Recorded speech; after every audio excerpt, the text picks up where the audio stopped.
Is a question that I'm sure so many teachers and school staff are always asking themselves. The money that comes into education, where does all that money go? The NAS UWT Teachers Union have recently published this report that talks through where some of the money goes. And it is both a fascinating yet quite worrying report. Now, to put this into context, it has recently been announced that teachers' pay will rise by 4%. However, even though the DfE have put an extra 615 million in extra funding, it is still going to leave schools having to find savings of more than 350 million to cover that pay rise. And in a recent interview with Schools Week, the Education Secretary did say there's enormous variation across schools in how effectively money is being used. Some brilliant, some less so. It's only right we're honest about that picture.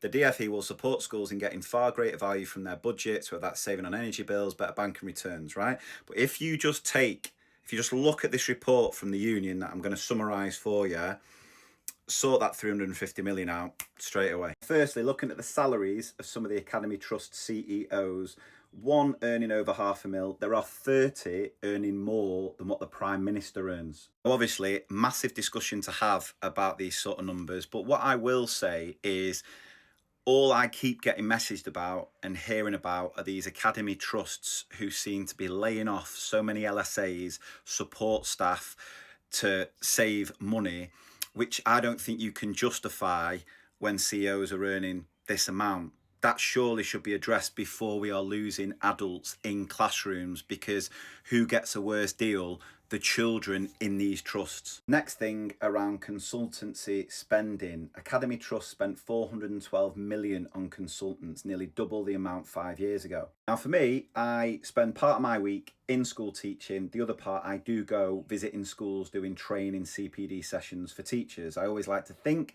that those training sessions are useful, informative, really help move a school forward, and in lots of ways can save schools a lot of money. I was in a school recently. I went and did some training 3-4 years ago, went back to do some AI training. They say within a year of implementing ideas off the training, they'd saved a few £1,000s as far as photocopying costs. Consultants I have a massive issue with are the snake oil salesmen who are coming in doing school improvement or mocksteads, these sort of things that don't actually improve anything in a school, and they charge vast amounts of money to basically put staff under even more stress. It also talks about the money being spent on independent special schools. These private schools charging up to £61,000 per pupil compared to £23,000 in state-funded schools, with some of these companies making tens of millions in profit, actually profiting off the SEND crisis in school, money that could be going to help and support these students. Then there is the growing cost of supply teachers.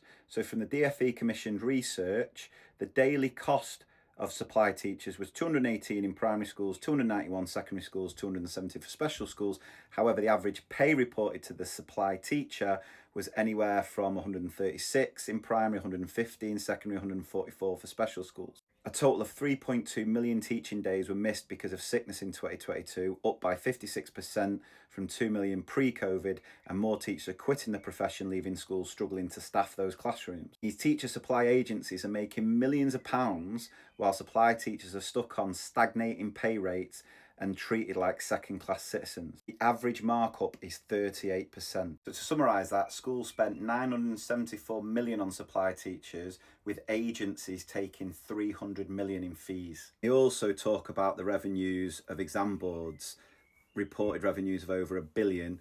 I did make a video yesterday about the amount of money that goes into providing testing at primary, and whether again that is the best use of money. So I will put a link to this document in the description of this video for you to have a thorough read, because it is so eye-opening and it opens up so many discussions about whether the money being spent here is the best use of it. Because for me, there's so much being spent elsewhere that could be channeled back into classrooms, into making sure we've got enough bodies at the chalk face, support staff, LSAs, those people doing the actual job that makes the biggest difference.